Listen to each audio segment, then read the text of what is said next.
Let's taste the Spidey Sweat IPA.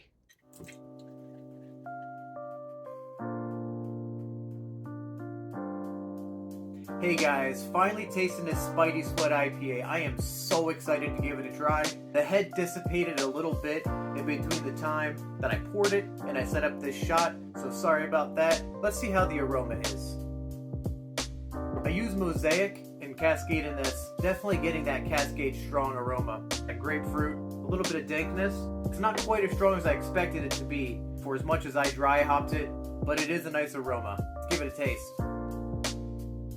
This has a nice, pleasant bitterness, but nothing too over the top.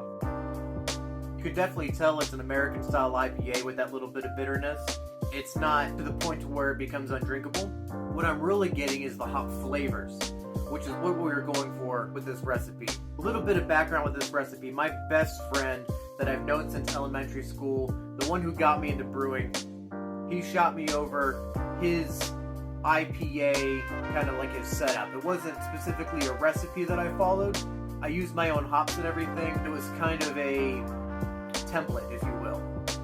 So the base malt is almost all two-row, and then just a little bit of victory.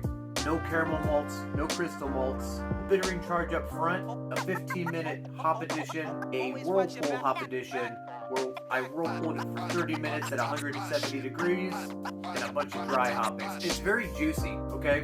I'm getting some pineapple, some mango definitely, blood orange. It's just like a nice template to let the hops shine, but not too over the top, you know?